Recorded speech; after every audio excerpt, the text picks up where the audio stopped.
Assalamualaikum warahmatullahi wabarakatuh. Perkenalkan, nama saya Ines Deswitosari dengan NIM 220153 RA7 Manajemen. Di sini saya akan memaparkan materi tentang satu lagi itu materi yang akan dibahas. Isi dan pentingnya motivasi kerja. Motivasi kerja merupakan kekuatan internal yang mendorong individu untuk mengambil inisiatif, menetapkan tujuan, dan bekerja secara aktif guna untuk mencapainya. Dalam konteks pekerjaan, motivasi ini mencakup dorongan psikologi, emosional, perilaku yang mempengaruhi cara orang memandang, dan menjalankan tugas-tugas di lingkungan kerja.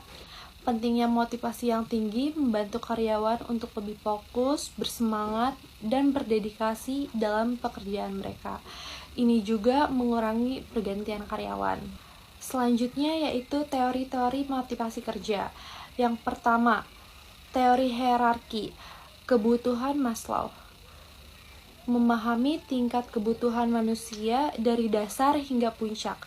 Yang kedua, teori dua faktor atau Herbeck, membedakan faktor-faktor yang dapat menyebabkan kepuasan dan ketidakpuasan kerja.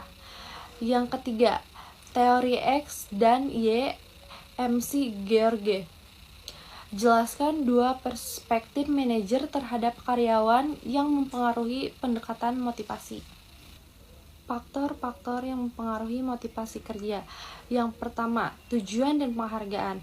Tujuan yang jelas dan penghargaan atas kinerja yang baik memotivasi karyawan untuk mencapai hasil. Yang kedua, lingkungan kerja. Ruangan kerja yang nyaman, aman, dan kondusif dapat meningkatkan semangat kerja. Selanjutnya itu ada kesempatan pertumbuhan, pelatihan, pengembangan, dan kesempatan promosi mendorong karyawan untuk berkembang dan meningkatkan keterampilan. Yang terakhir yaitu komunikasi dan transportasi. Komunikasi yang terbuka dan jujur membantu karyawan memahami peran mereka dan mendukung mereka. Definisi dan pentingnya kepuasan kerja. Kepuasan kerja adalah perasaan positif yang dirasakan karyawan tentang pekerjaan mereka dan lingkungan kerja, hubungan dengan rekan kerja dan atasan, kompensasi, serta kesempatan penyeimbangan diri. Kepuasan ini mencerminkan sejauh mana pekerjaan memenuhi harapan dan kebutuhan individu, baik secara emosional maupun material.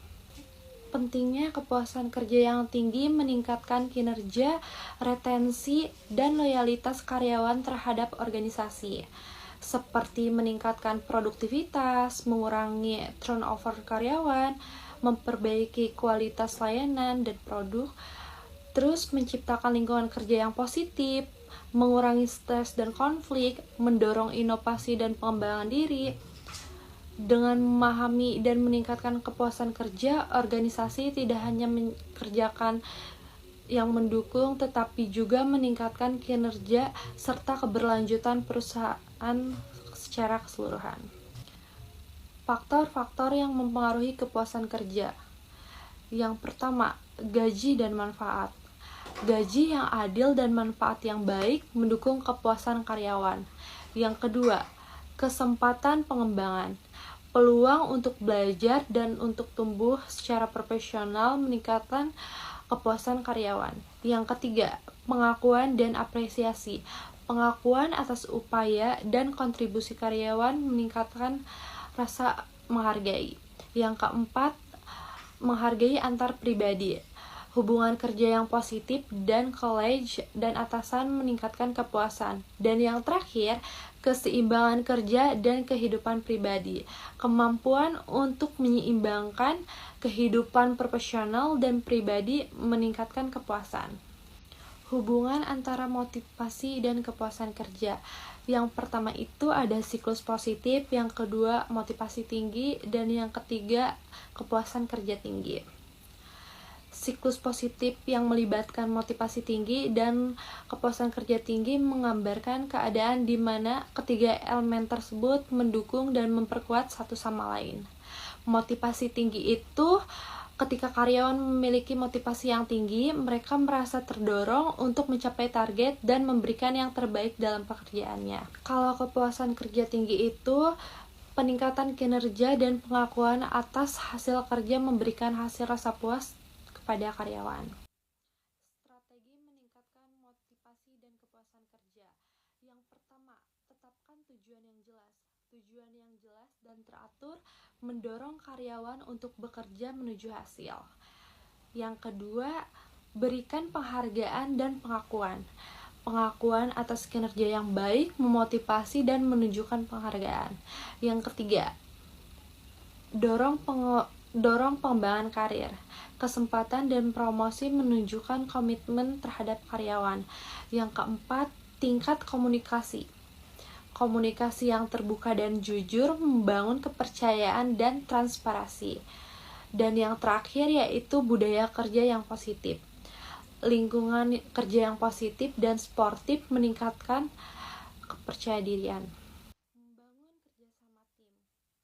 Kerjasama tim merupakan kunci sukses dalam berbagai bidang, dari dunia bisnis hingga kehidupan sehari-hari.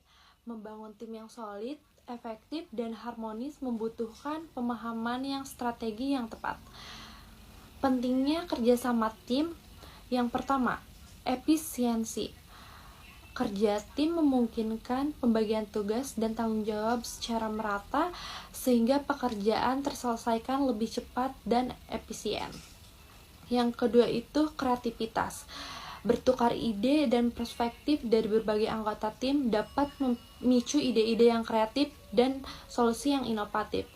Yang ketiga itu motivasi. Dukungan dan kolaborasi tim dapat meningkatkan motivasi, semangat, dan dedikasi dalam mencapai tujuan bersama. Karakteristik tim yang efektif. Yang pertama, komunikasi terbuka. Tim yang efektif memiliki komunikasi yang terbuka dan jujur, memungkinkan setiap anggota untuk menyampaikan ide dan pendapatnya. Yang kedua, kepercayaan. Kepercayaan antara anggota tim sangat penting untuk membangun rasa aman, saling mendukung, dan kolaborasi yang harmonis. Yang ketiga, tujuan bersama. Semua anggota tim memiliki pemahaman yang sama tentang tujuan dan target yang ingin dicapai, menciptakan visi yang terarah. Dan yang terakhir yaitu sinergi. Antar anggota tim saling melengkapi dan bekerja sama secara efektif, merasakan hasil yang lebih besar dari jumlah individu. Membangun kepercayaan dalam tim. Yang pertama, transparansi, jujur dan terbuka dalam komunikasi, berbagi informasi secara adil dan transparan. Yang kedua itu empati. Mencoba memahami perspektif orang lain, mendengarkan dengan seksama, dan menunjukkan rasa peduli. Yang ketiga, konsistensi. Tetap konsisten dalam perilaku dan perkataan, menunjukkan integritas dan dapat diandalkan. Yang keempat, dukungan. Memberikan dukungan kepada anggota tim dalam menghadapi kesulitan. Komunikasi yang efektif itu seperti menyampaikan pesan secara jelas dan ringkas, menghindari ambiguitas. Yang kedua, menghindari asumsi, memastikan pemahaman yang sama tentang informasi. Yang ketiga, mendengarkan dengan sesama, memperhatikan bahasa tubuh dan ekspresi wajah. Dan yang keempat, yaitu memberikan umpan balik yang konstruktif dan positif, mendorong kebaikan. Mengatasi konflik dalam tim. Identifikasi akar masalah. Konflik dengan jelas dan objektif itu yang pertama. Yang kedua, berkomunikasi dengan tenang dan terbuka, hindari serangan pribadi. Yang ketiga, yaitu cari solusi yang selalu menguntungkan, fokus pada tujuan utama. Yang keempat, bersikap positif dan optimis membangun kepercayaan tim. Peran pemimpin dalam tim. Yang pertama, motivasi, menginspirasi dan memotivasi anggota tim untuk memberikan yang terbaik. Yang kedua, komunikasi, menjalankan komunikasi yang efektif dan terbuka dengan setiap anggota tim.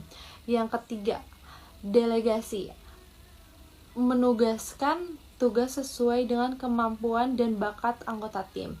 Yang keempat, dukungan, memberikan dukungan kepada anggota tim dalam menghadapi kesulitan. Pengambilan keputusan bersama. Yang pertama, diskusi, memfasilitasi diskusi terbuka dan kolaborasi. Yang kedua, analisis, kita harus menilai berbagai opsi dan berpikir secara objektif juga. Yang ketiga, konsensus, mencari kesepakatan bersama, mempertimbangkan semua perspektif yang sedang dibicarakan itu. Yang keempat, implementasi, menerapkan keputusan dengan jelas dan efektif. Mengembangkan kreativitas tim. Yang pertama, membuat sesi brainstorming untuk menghasilkan ide-ide baru dan inovatif. Yang kedua, eksperimen, mendorong anggota tim untuk bereksperimen dengan ide-ide baru dan solusi yang tidak konvensional. Yang ketiga, apresiasi, memberikan penghargaan dan apresiasi atas ide-ide kreatif dan inovatif. Mempertahankan semangat tim. Membangun dan mempertahankan semangat tim membutuhkan upaya dan dedikasi yang konsisten. Menciptakan lingkungan kerja yang positif, memotivasi anggota tim, dan memberikan penghargaan atas prestasi adalah kunci utama.